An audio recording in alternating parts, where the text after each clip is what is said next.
Hey guys, welcome back to NFT Academy. Today we'll talk about what an NFT actually is. Let's head into it. If you thought navigating the thousands of available cryptocurrencies was confusing, prepare to have your mind blown by NFTs. These one-of-a-kind digital assets number in the millions, offering their buyers ownership of digital content such as images, videos, and music. In some cases, NFTs have fetched staggering sums. One piece by artist Beeple sold for $69 million in March 2021.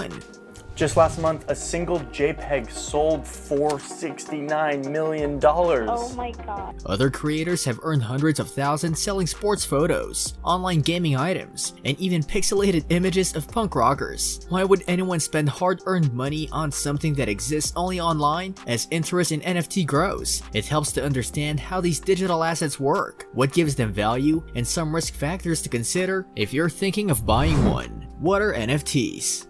Right now, thousands of people are making millions of dollars buying and selling NFTs. An NFT, short for non-fungible token, essentially allows its buyer to say that they own the original copy of a digital file, in the same way you might own the original copy of a piece of physical art or the master file of a music recording. How do NFTs work? To grasp how NFTs function, you need to understand what it means for something to be fungible. If an asset is fungible, it can be swapped for another item within a category without changing its value. For instance, if you trade $1 bill for another dollar bill, you still have a dollar. Understanding NFTs also requires at least a baseline understanding of how blockchain technology works. While blockchain networks support both NFTs and cryptocurrencies, the fundamental difference is that cryptocurrencies are fungible. One Bitcoin is essentially the same as another because NFTs are non-fungible. Each one is different. Content creators can make NFTs through a process known as minting, in which they generate a representation of their file on a blockchain network. These distributed networks can keep immutable records tracking every time an asset is bought and sold, and who currently owns it. The dominant network used for NFTs is Ethereum, though others including Solana and Cardano are also commonly used. Once an NFT is minted, it can be bought, sold, or traded, and even if someone makes a copy of the underlying file, the record of ownership can't be changed without the permission of its current owner. The technology is complex, but broadly speaking, the records are secured by the same mechanism that gives cryptocurrencies value, by ensuring that a single token can't be duplicated and used in multiple transactions at the same time. What is an example of an NFT?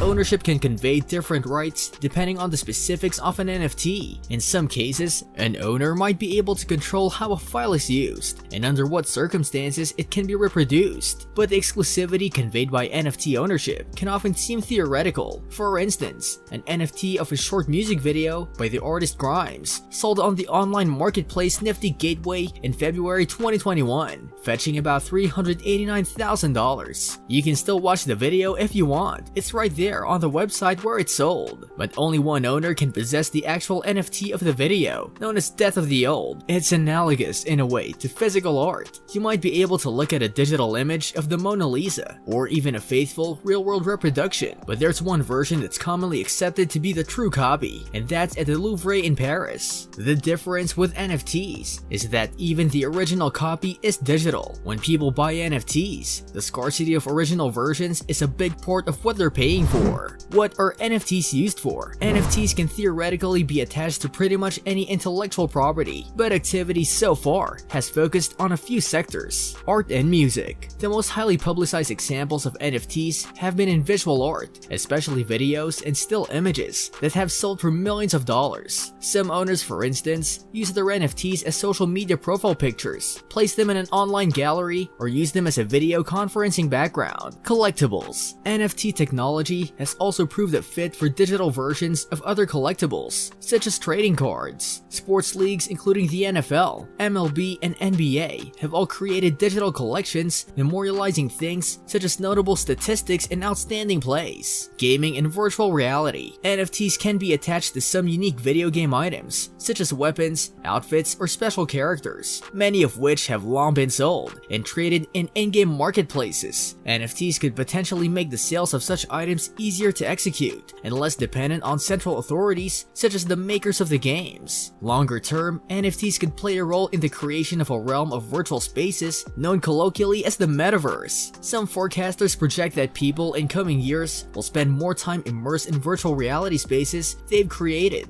And in these spaces, exclusive NFTs could take on a new level of status. What is Web3? Web3, also known as Web3 without a space, or Web 3.0, is a term you may have heard thrown around a lot lately. It simply refers to the next iteration of the internet that promotes decentralized protocols and aims to reduce dependency on large tech companies like YouTube, Netflix, and Amazon. To understand Web3, it makes sense to understand what came before. The first version of the internet, known as Web 1, arrived in the late 1990s and comprised a collection of links and home pages.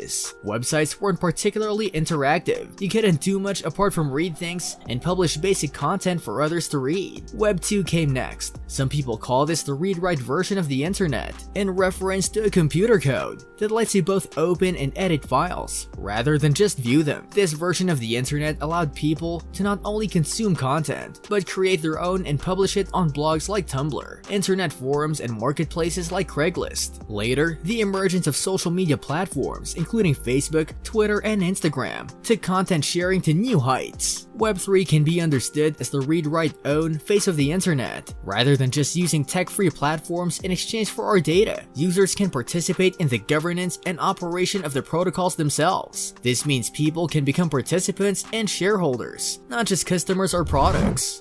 What do you think about NFTs? Tell us in the comments. This brings us to the end of our video. I hope you enjoyed it. Hit like if you did. And don't forget to subscribe to our channel so that you don't miss any of our videos in the future. Also, watch the 2 videos that are on your screen because I'm sure you'll love them. With that, I'll see you in the next video.